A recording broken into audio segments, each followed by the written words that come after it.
Announced an extra £3.5 billion to pay for the removal of flammable cladding from high-rise flats in England. More than 3.5 years after the Grenfell Tower fire, there are still at least 700,000 people living in blocks with dangerous cladding. Ministers have been under considerable pressure to do more to help. Flat owners say while the extra money is welcome, it doesn't address any of the other fire safety issues they're having to pay millions of pounds for. Our business correspondent Sarah Corker has this report. I'm bankrupt. A lot of other people are on the way to going bankrupt. Caught up in Britain's growing cladding crisis, thousands of people are trapped living in unsafe flats. It's not our fault. We're not to blame for this. They're now facing life-changing bills. People across the country are crying out for help. In Manchester, Ben's building has multiple fire safety faults. His repair bill alone runs into tens of thousands of pounds. We don't know where we're going to get that money from. We as leaseholders feel like we're just at the short end of this horrible, horrible mess where we're just not being protected by the government like they promised us that they would. Today, the government announced an additional £3.5 billion for the Building Safety Fund to remove cladding for tower blocks over 18 metres. For buildings under that height, there'll be a new loan scheme with repayments capped at £50 a month per leaseholder. And to force the industry to contribute, there'll be a levy or tax on developers which build future high-rises. This exceptional intervention amounts to the largest ever government investment in building safety. We believe in home ownership, and today we firmly support the hundreds of thousands of homeowners who need our help now. And so I think this is the right judgment. But campaigners have reacted angrily. They say loans for smaller blocks are not the answer. We've had people in tears, people just distraught, and they don't know how they're going to see an end to this. The amount of money that they've released is not enough, and once again it doesn't cover all of the issues. Since the Grenfell Tower fire, safety inspections on other high-rise buildings have exposed not just flammable cladding, but other fire safety problems too, including defective insulation and missing fire breaks. But there is still no government money to fix these faults, and it's flat owners who are still facing big bills. Thangam Debbonaire.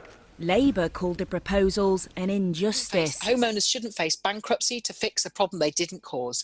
Unfortunately, these proposals will still leave too many people struggling and facing loans instead of being given justice. And the Conservative MP for Stevenage said he watched the announcement with his head in his hands. We don't believe that leaseholders should have to pay, and the very idea of loans and the way in which they were announced, it's a punch to the guts to millions of leaseholders up and down the country.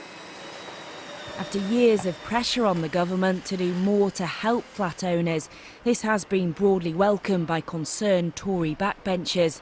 But those stuck in flammable flats say it's still taking too long to get a grip on this crisis. Sarah Corker, BBC News in Manchester. Let's talk to our Deputy Political Editor, Vicky Young at Westminster. So why all this extra money now? Well, lots of Conservatives I spoke to today say, look, these are leaseholders. We are the party that has championed home ownership.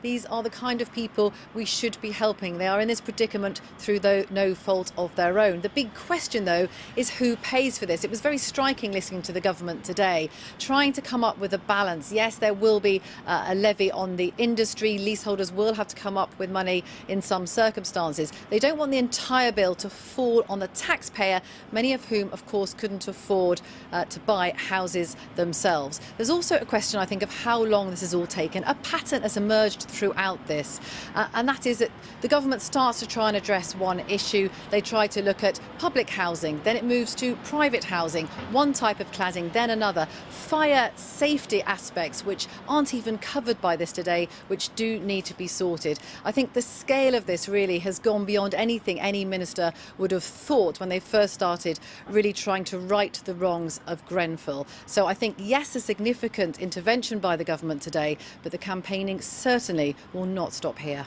Vicky Young, thank you. Meanwhile, the Grenfell inquiry heard today that the company that sold the cladding used on the tower knew 4 years before the fire that it was flammable.